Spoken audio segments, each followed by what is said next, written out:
कहानी की शुरुआत में हम सैंटियागो में मौजूद एक जेल को देखते हैं, जहां पर हजारों खतरनाक मुजरिम कैद हैं। ये सैंटियागो का सबसे सिक्योर तरीन जेल है, क्योंकि आज तक इस जेल से कोई भी कैदी फरार नहीं हो सका। और इसका रीजन है इस जेल का वार्डन बहुत ही स्ट्रिक्ट और बेरहम इंसान है, जो जरा सी गलती करने पर कैदियों को बुरी तरह से पीटता है। और यही वजह है कि इस जेल के कैदी यहाँ से भागना तो दूर, बल्कि एक छोटी सी गलती करने से पहले भी 100 बार सोचते हैं। लेकिन अब वार्डन का यह खौफ ज्यादा दिनों तक चलने वाला नहीं था, क्योंकि अब इस जेल में एंट्री हो चुकी थी एक बहुत ही शातिर इंसान की, जिसका नाम लियोन है। लियोन एक आर्किटेक्ट है, जो किसी भी बिल्डिंग को देखकर उसे पता चल जाता है कि यह बिल्डिंग कितने साल पुरानी है और इस बिल्डिंग को किस तरह से डिजाइन किया गया है। लियोन जेल में एंटर होते ही उसके दिमाग में यहाँ से भागने की प्लानिंग शुरू हो जाती है। यहाँ हमें पता चलता है कि लियोन अकेला नहीं है, बल्कि उसके साथ 4 साथी भी हैं जो यहाँ से भागना चाहते हैं। कुछ देर बाद जेल का एक ऑफिसर सभी कैदियों को लाइन से खड़ा करके जेल के रूल्स बताता है और कहता है कि अगर किसी ने भी रूल तोड़ने की कोशिश की तो उसे मार दिया जाएगा। इसके बाद सभी कैदियों को उनके ब्लॉक्स की तरफ लाइन से ले जाया जाता है। यहाँ लियोन दौड़ते हुए सेल नंबर 50 को पकड़ने की कोशिश करता है, क्योंकि उसने पता लगा लिया होता है कि यहाँ से भागने के लिए सेल नंबर 50 सबसे परफेक्ट जगह है। लेकिन जब वो सेल नंबर 50 का दरवाजा खोलता है तो सेल नंबर 50 पर पहले एक आदमी ने कब्जा कर लिया होता है। यह देखकर लियोन काफी उदास हो जाता है और न चाहते हुए वो सेल नंबर 50 के बगल वाले सेल में चला जाता है। वहीं हम देखते हैं कि लियोन के बाकी 4 साथियों ने उन्हीं सेल्स में डेरा जमा दिया है, जो उन्हें प्लान के मुताबिक कब्जा करना था। कुछ देर बाद लियोन के साथी लियोन के सेल में आ जाते हैं। यहाँ राफेल लियोन से कहता है कि तुम्हें सेल नंबर 50 में जाना था, पर यह तो सेल नंबर 51 है। तब लियोन कहता है कि तुम्हारे लिए आसान था, क्योंकि तुम्हारा सेल नीचे ग्राउंड फ्लोर पर था, इसलिए तुम लोगों ने आसानी से अपने सेल पर कब्जा कर लिया। लेकिन मेरा सेल फर्स्ट फ्लोर पर है, जिस वजह से मैं अपने सेल पर कब्जा नहीं कर पाया। यहाँ इनका साथी जर्मन कहता है तो अब हम लोग क्या करेंगे? तब राफेल कहता है कि करना क्या है, कल से हम यहाँ से भागने की प्लानिंग स्टार्ट करेंगे। कुछ देर बाद हम देखते हैं कि यहाँ पर एक कैदी गिटार लेकर आता है और ये गिटार वाला आदमी भी लियोन का साथी है। इस जेल में कैदियों को जो काम आता था उन्हें वो काम करने की इजाजत थी, ताकि कैदियों का टाइम पास होता रहे, जैसे गिटार बजाना, खाना पकाना और फर्नीचर का सामान बनाना। अगले दिन हम देखते हैं कि लियोन यहाँ से भागने की प्लानिंग पर लग जाता है। वो जेल के हर एक जगह को काफी गौर से देख रहा होता है, लेकिन जब उसकी नजर चारों तरफ गार्ड्स पर पड़ती है तब उसे इस बात का अंदाजा हो जाता है कि यहाँ से दीवार से कूदकर भागना काफी मुश्किल है। इसके बाद वह प्लान बी पर काम करते हुए पैदल चलकर कदमों से जेल की लंबाई का नाप लेने लगता है। जेल की लंबाई नापने के बाद वो सीधा अपने साथियों के पास पहुंचकर उनसे कहता है कि हमें कैसे भी करके यहाँ से भागना होगा। तब जर्मन ने कहा कि तुम पागल हो गए हो, यहाँ से भागना इम्पॉसिबल है, क्योंकि चारों तरफ जेल की ऊंची दीवारें हैं जिससे हम कभी भी कूदकर भाग नहीं सकते, और गार्ड्स भी चारों तरफ से हम पर नजर जमाए रखे हैं। अगर उन्हें जरा सा भी हम पर शक हुआ तो वो हमें मार डालेंगे। तब लियोन कहता है कि मैंने कदमों का इस्तेमाल करके जेल के बाहर जाने तक का रास्ता नाप लिया है। हम यहाँ से जेल के बाहर वाले रोड से सिर्फ 90 मीटर की दूरी पर खड़े हैं, इसलिए हमें दीवार से कूदकर यहाँ से नहीं भागना है, बल्कि हम यहाँ जमीन के नीचे एक सुरंग बनाएंगे जो यहाँ से बाहर तक जाएगी। इस जेल के बाहर जंगल है, और अगर हम एक बार यहाँ से निकल गए तो जेल के बाहर जंगल में गार्ड्स हमें ढूंढ नहीं पाएंगे और बड़ी आसानी से हम यहाँ से फरार हो जाएंगे। लेकिन यहाँ इनके दिमाग में सबसे बड़ा सवाल यह होता है कि इतनी लंबी सुरंग जब यह लोग बनाएंगे तो उस सुरंग से बाहर निकलने वाली मिट्टी यह लोग कहाँ गिराएंगे? यह सवाल इन तीनों को परेशान कर रही थी, और लियोन सोच में पड़ जाता है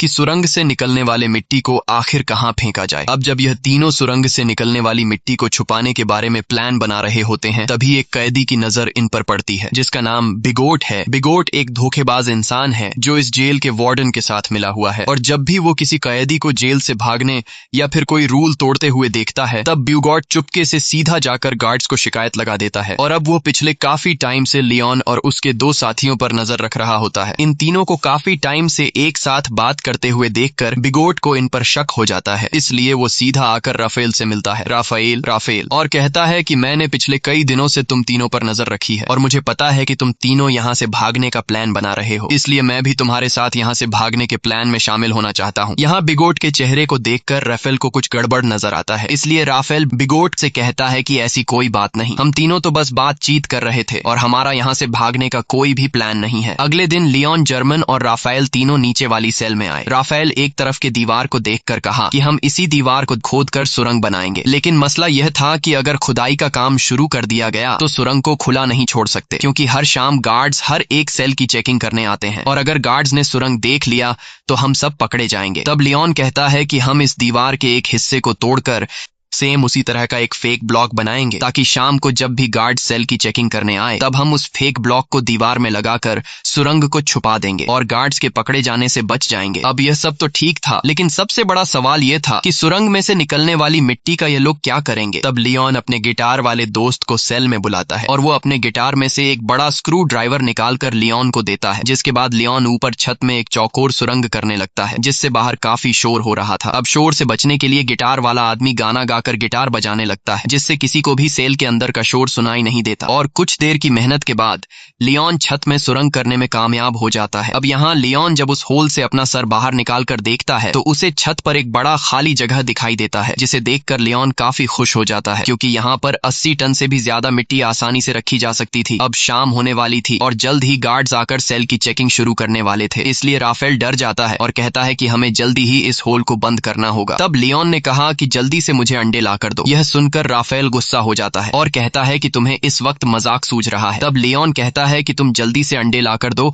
और फिर मेरा कमाल देखो। यह सुनकर राफेल अंडे लेने जाता है और लियोन जर्मन के साथ मिलकर छत के गिरे हुए मलबे को और तोड़ते हैं और उसका मिट्टी बना लेते हैं। कुछ देर बाद राफेल जल्दी से अंडे लेकर आ जाता है। तब लियोन उस मलबे से बनाई गई मिट्टी को एक बाल्टी में डाल देता है, साथ ही वो उस बाल्टी में चूना भी डालता है और फिर उसके अंदर अंडे मिक्स कर देता है। वही इनका साथी जो बाहर गिटार बजा रहा होता है वह अपने गिटार में एक अलग धुन बजाना शुरू कर देता है जो खतरे की एक वार्निंग होती है, यानी कि सिक्योरिटी गार्ड सेल्स की चेकिंग लेने के लिए आ रहे हैं। तब सेल के अंदर मौजूद लोग भी उस खतरे की घंटी को सुन लेते हैं और समझ जाते हैं कि गार्ड्स आ रहे हैं, इसलिए यह सभी लोग और भी जल्दी से काम करने लगते हैं और यह लोग उस मलबे को आटे की तरह गूंद कर उसका एक ब्लॉक बनाते हैं, जिसके बाद यह लोग उस ब्लॉक को ऊपर होल में फिट कर देते हैं और नीचे से उस जगह पर एक पोस्टर लगा देते हैं। कुछ देर बाद गार्ड्स उनके सेल के अंदर आ जाते हैं और वो गार्ड्स लियोन और उसके दोस्तों को उनकी सेल से बाहर निकालते हैं। गार्ड्स उनके सेल की अच्छी तरह से चेकिंग लेते हैं लेकिन अंदर उन्हें कुछ भी नहीं मिलता। तब एक गार्ड को ऊपर छत पर लगा वही पोस्टर दिखाई देता है, लेकिन जैसे ही गार्ड उस पोस्टर को उतारने वाला होता है तभी उसे बाहर से उसका ऑफिसर उसे बुला लेता है, जिसे सुनकर वह गार्ड उस पोस्टर को बिना निकाले ही चला जाता है और इस तरह से इन सब की जान बच जाती है। अब यहाँ इन लोगों को इस जेल में 34 दिन हो चुके थे और उन्हें जल्द ही इस जेल से निकलना था, इसलिए लियोन और जर्मन ऊपर छत पर चढ़कर लकड़ी का खोखला बॉक्स बनाते हैं और उस लकड़ी के बॉक्स में ये लोग सफेद सीमेंट भरकर छत पर रख देते हैं। कुछ दिन बाद उनका ब्लॉक तैयार हो जाता है। अब भारी थी सुरंग बनाने की, जिसके बाद ये लोग खुदाई के काम पर शुरू हो जाते हैं। ये लोग दीवार का सबसे नीचे का हिस्सा पहले से बने हुए उस ब्लॉक के अनुसार काटने लगते हैं, लेकिन खुदाई करते वक्त काफी शोर हो रहा था जिसकी आवाज कुछ गार्ड सुन लेते हैं और गार्ड उनके सेल की तरफ बढ़ने लगते हैं। पर गार्ड के पहुंचने से पहले ही उनके गिटार वाला साथी आकर उन्हें बता देता है कि कुछ गार्ड सेल की तरफ आ रहे हैं। ये सुनकर सभी लोग काफी डर जाते हैं क्योंकि उन्होंने दीवार का जो हिस्सा काटा था वह हिस्सा उनके बनाए हुए ब्लॉक से छोटा था, जिसमें वह ब्लॉक फिट नहीं हो सकता था। अब जब उन्हें कोई दूसरा रास्ता नजर नहीं आता तब ये लोग जल्दी से टूटी हुई दीवार के मलबे को इकट्ठा करते हैं और जिस जगह ये लोग सुरंग बना रहे थे वहां ये लोग काफी बारीकी से सामान रखकर उस जगह को छुपाते हैं और अपने अपने काम में लग जाते हैं ताकि गार्ड को उन पर शक न हो। कुछ देर बाद एक गार्ड उनके सेल के अंदर आता है और वह गार्ड इनके सेल के चारों तरफ नजर घुमाकर चेक करता है कि कहीं ये लोग यहाँ से भागने की प्लानिंग तो नहीं कर रहे, पर उसे कुछ भी गड़बड़ नहीं नजर आता, इसलिए वह गार्ड वहां से चला जाता है। गार्ड के जाते ही ये लोग रेडियो का आवाज तेज कर लेते हैं और फिर से खुदाई के काम पर लग जाते हैं। कई घंटों की मेहनत के बाद फाइनली ये लोग ब्लॉक के शेप का एक परफेक्ट हिस्सा काट लेते हैं और सफेद सीमेंट के उस ब्लॉक को वहां पर फिक्स कर देते हैं। अब यहाँ खुदाई से निकले हुए मलबे को ये लोग एक बैग में भर लेते हैं और उस बैग को ऊपर वाले सेल में ले जाते हैं जहां उन्होंने पहले से सेल की छत को तोड़कर होल बनाया था और उस होल को उन्होंने अंडे और मलबे को मिक्स करके एक छोटा सा ब्लॉक बनाकर छुपा दिया था। ये लोग उस ब्लॉक को निकालकर उसके ऊपर जो खाली जगह होती है वहां पर ये लोग मिट्टी जमा करना शुरू कर देते हैं। छत पर मिट्टी रखने के बाद ये लोग छत वाले ब्लॉक को वापस लगाकर उसे व्हाइट सीमेंट से कवर कर देते हैं और उसे वापस से फोटो से ढक देते हैं। इसी तरह रोजाना वह गिटार वाला उनका साथी गिटार बजाकर लोगों का ध्यान भटकाता है, साथ ही वह पुलिस पर भी नजर रखता है और लियोन, राफेल और जर्मन नीचे वाली सेल में सुरंग को खोदते हैं और जो मिट्टी सुरंग से निकलती है ये लोग उस मिट्टी को अलग अलग बैग में निकालकर अलग अलग तरीके से ऊपर वाली सेल की छत पर जमा करने लगते हैं। इस तरह से ये लोग पूरे दिन का एक रूटीन बना देते हैं और कई कई दिनों तक उनकी खुदाई का काम बड़ी चालाकी से चलता रहता है। लेकिन एक कैदी जिसका नाम ऑस्कर है, उसे इन लोगों पर शक हो जाता है, क्योंकि वह पिछले कई दिनों से इन लोगों को नोट कर रहा था। वह देखता है कि ये लोग हर रोज एक ही पैटर्न को फॉलो करते हुए नीचे के सेल से ऊपर वाले सेल पर जाते हैं। साथ ही ये लोग हमेशा हाथ में बैग या फिर बाल्टी लेकर ऊपर जाते हैं। ये सब देखकर ऑस्कर को उन पर शक हो जाता है, लेकिन वह किसी से भी कुछ नहीं कहता, बस चुपचाप उन पर नजर रखता है। अब यहाँ इन लोगों को इस जेल में 70 दिन बीत चुके थे और लियोन जब सुरंग को नापता है तो उससे पता चलता है कि 70 दिनों में हमने सिर्फ 5 मीटर सुरंग बनाई है। ये देखकर लियोन काफी मायूस हो जाता है और लियोन समझ जाता है कि हम 5 लोग इस सुरंग को इस तरह से कभी भी कंप्लीट नहीं कर पाएंगे। इसलिए वो अपने साथियों से कहता है कि हमें इस सुरंग को कंप्लीट करने के लिए और आदमियों की जरूरत पड़ेगी, और अगर हम 5 लोग इसी रफ्तार से मिट्टी निकालते गए तो इस सुरंग को कंप्लीट करने में हमें 5 साल लग जाएंगे। इसलिए हमें सुरंग को और तेजी से खोदना होगा। वही उनका साथी जर्मन जब बैग में मिट्टी भरकर ऊपर ले जा रहा था, तभी एक पुलिस वाला उसे रोक लेता है और जर्मन से पूछता है कि इस बैग में क्या है। तब जर्मन कहता है कि कुछ खास नहीं, बस मेरी जरूरत का कुछ सामान है। ये सुनकर वह पुलिस वाला जर्मन से कहता है कि अच्छा ठीक है, चलो अब बैग खोल कर दिखाओ। ये सुनकर जर्मन घबरा जाता है और जर्मन को लगता है कि आज हम सभी पकड़े जाएंगे। लेकिन जब जर्मन अपना बैग खोलता है तो उसमें कुछ सामान रखा गया था। दरअसल जर्मन ने पहले से बैग में मिट्टी नीचे छुपाई होती है और सामान ऊपर रख दिया होता है। लेकिन गार्ड को जर्मन पर शक होता है, इसलिए वह गार्ड जर्मन से कहता है कि मेरे पीछे चेकिंग रूम में आओ। तब जर्मन बड़ी चालाकी से नीचे बैठा अपने साथी लियोन के साथ उसी तरह का सेम एक दूसरा बैग बदलकर गार्ड के पीछे चेकिंग रूम में चला जाता है। चेकिंग रूम में जब वह गार्ड जर्मन के बैग को अच्छी तरह से चेक करता है तो उसके अंदर सामान के अलावा कुछ भी नहीं मिलता, जिसके बाद वह गार्ड जर्मन को जाने देता है। अब इन सभी कैदियों को जेल में 86 दिन बीत चुके थे और अब ये लोग और ज्यादा दिन यहाँ नहीं रहना चाहते थे। इसलिए लियोन और उसके साथी जल्दी से सुरंग के काम को बढ़ाने के लिए ऊपर वाले फ्लोर के कुछ कैदियों को अपने साथ मिला लेते हैं। यहाँ लियोन उन नए कैदियों को दीवार से ब्लॉक हटाकर सुरंग भी बताता है। ये देखकर वो कैदी फौरन इनके साथ मिलकर काम करने को मान जाते हैं, क्योंकि वो सोचते हैं कि अगर 5 लोग मिलकर 7 मीटर लंबा सुरंग खोद सकते हैं तो हम सब एक साथ मिलकर जल्द ही इस सुरंग को पूरा कर लेंगे। और साथ ही इन नए आने वाले कैदियों में कुछ कैदी ऐसे भी थे जिन्हें फांसी होने वाली थी, इसलिए वो लोग तो पहले से यहाँ से भागने का चांस ढूंढ रहे थे। अब लियोन जब समझ जाता है कि सभी कैदी सुरंग के लिए तैयार हो चुके हैं, तब लियोन उन्हें अपना प्लानिंग बताते हुए कहता है कि हम डेली 1 घंटे की शिफ्ट में काम करेंगे। 2 लोग खुदाई का काम करेंगे,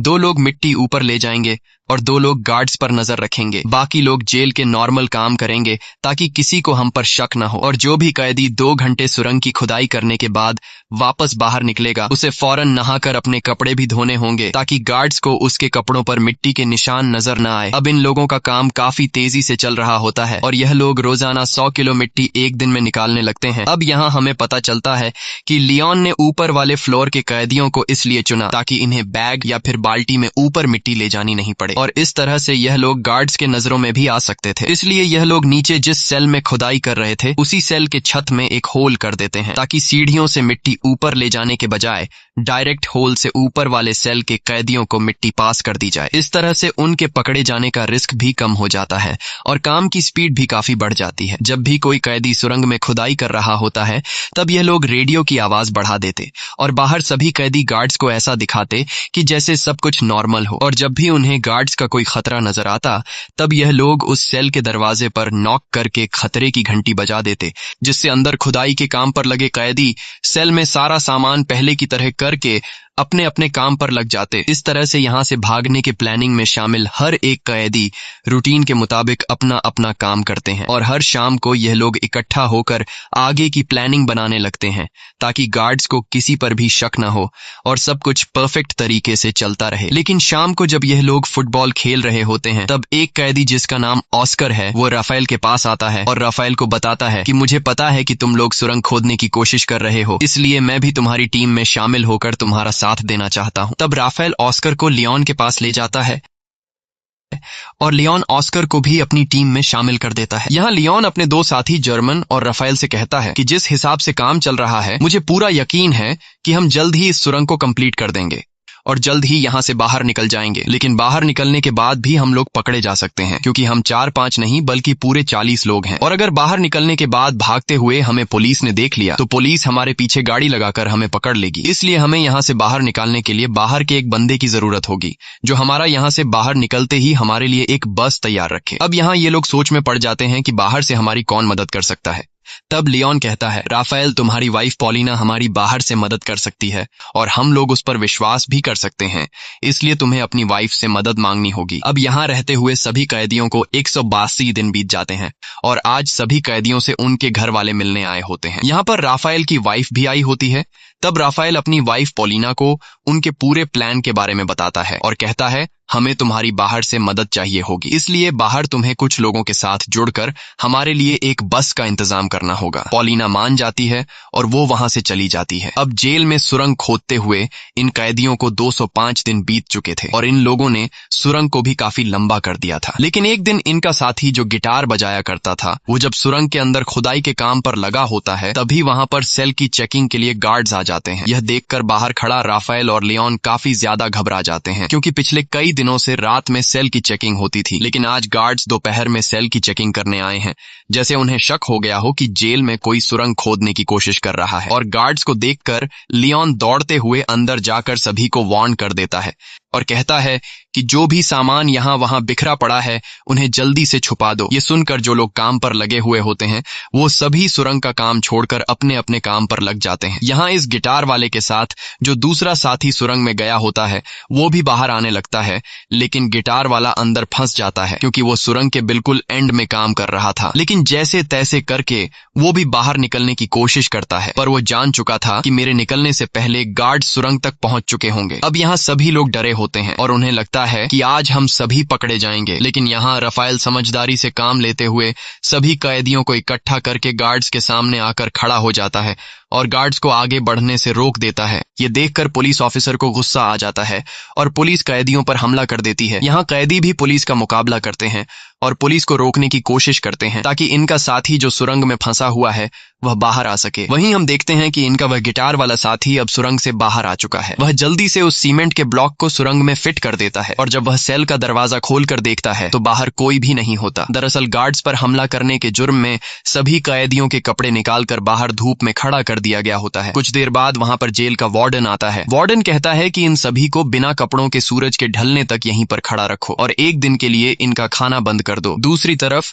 राफेल की वाइफ पॉलिना एक चर्च में जाकर लियोन के पिता से मिलती है। लियोन के पिता एक पादरी थे। यहाँ लियोन का एक पुराना दोस्त भी आता है। तब राफेल की वाइफ पॉलिना लियोन के फादर और उसके दोस्त को लियोन का पूरा प्लान समझा देती है और कहती है कि हमें उन्हें बचाने के लिए एक बस का इंतजाम करना होगा। तब लियोन का दोस्त भी इनकी मदद करने के लिए तैयार हो जाता है और कहता है कि बस का इंतजाम मैं कर लूंगा। वहीं दूसरी तरफ जेल में राफेल से उसकी वकील मिलने आती है। यहाँ जेल का वार्डन राफेल को सिगरेट देने लगता है, पर राफेल सिगरेट लेने से इनकार कर देता है। लेकिन राफेल वार्डन के सिगरेट के डिब्बे को पहचान लेता है कि वार्डन कौन से ब्रांड का सिगरेट पीता है। अब यहाँ इन लोगों को इस जेल में रहते हुए 1 साल से भी ज्यादा टाइम बीत चुका था और इन लोगों ने सुरंग को भी काफी लंबा कर दिया था। दिन रात मेहनत के बाद अब सुरंग भी जल्द कंप्लीट होने वाला था। लेकिन एक दिन सुरंग में इनका एक साथी जब काम कर रहा होता है तभी अचानक वह बेहोश हो जाता है क्योंकि इतनी गहराई में ऑक्सीजन की कमी होती है। अच्छी बात यह थी कि राफेल उसके पीछे होता है और राफेल जैसे तैसे करके उस आदमी को बाहर निकाल देता है। शाम को ये लोग मीटिंग करते हैं कि अब सुरंग काफी लंबा हो चुका है, जहां अंदर ऑक्सीजन ना होने की वजह से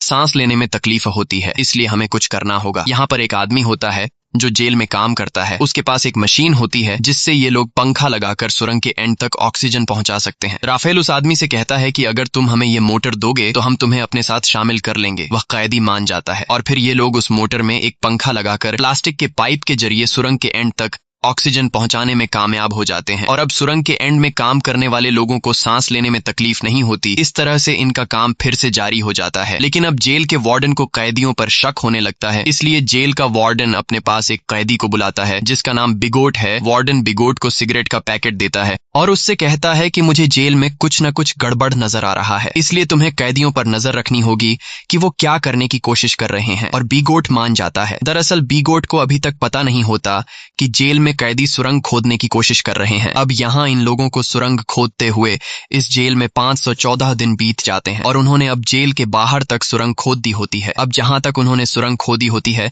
वहां पर राफेल नीचे से एक छोटा सा सुरंग करके ऊपर एक लाल कलर का लिक्विड गिरा देता है ताकि बाहर राफेल की वाइफ और लियोन के साथी को पता चल जाए कि सुरंग यहां तक खोदी जा चुकी है। वही बिगोट को राफेल और उसके साथी लियोन पर शक तो होता है, पर उसे पूरा यकीन नहीं होता कि ये लोग सच में सुरंग खोद रहे हैं। इसलिए बिगोट अपने शक को यकीन में बदलने के लिए राफेल के पास आकर उसे कहता है कि अगर तुम लोग यहाँ से भागने की प्लानिंग कर रहे हो तो प्लीज मुझे भी अपने साथ शामिल कर लो। मैं यहाँ थक चुका हूँ, बाहर मेरी वाइफ और मेरी बेटी मेरा इंतजार कर रही है। ये सुनकर राफेल को बिगोट पर तरस आ जाता है, इसलिए राफेल बिगोट को सुरंग के बारे में बताने ही वाला होता है कि तभी राफेल बिगोट के हाथ में सिगरेट का पैकेट देख लेता है और यह वही पैकेट होता है जो कुछ दिन पहले राफेल ने वार्डन के पास देखा था। इसलिए राफेल समझ जाता है कि बिगोट वार्डन के साथ मिला हुआ है। ये सब समझते ही राफेल बिगोट को कुछ भी नहीं बताता। दूसरी तरफ लियोन का बाहर जो पुराना दोस्त होता है वो अपने कुत्ते को साथ लेकर रनिंग के बहाने जेल के करीब आता है और उस लाल कलर के लिक्विड को देख लेता है। अगले दिन लियोन का पिता लियोन को जेल में आकर बताता है कि तुम लोगों ने बाहर जो रेड कलर का लिक्विड गिराया था वो हमने देख लिया है। तुम लोग जेल के बाउंड्री के बाहर तो आ चुके हो, पर अभी भी तुम लोग सही जगह पर नहीं पहुंचे, इसलिए तुम लोगों को अभी भी 40 फीट और भी सुरंग खोदना होगा। इसके बाद यह लोग फिर से सुरंग को और लंबा करने लगते हैं और अब बस कुछ ही दिन के खुदाई के बाद इनका सुरंग कंप्लीट होने वाला था। लेकिन अब इन लोगों के साथ जो कुछ होने वाला था उसके बारे में उन्होंने बिल्कुल भी सोचा नहीं था। एक दिन जब इनका एक साथी सुरंग की खुदाई के काम पर लगा होता है तभी अचानक एक बहुत ही बड़ा भूकंप आता है जिससे जेल की दीवारें हिलने लगती हैं।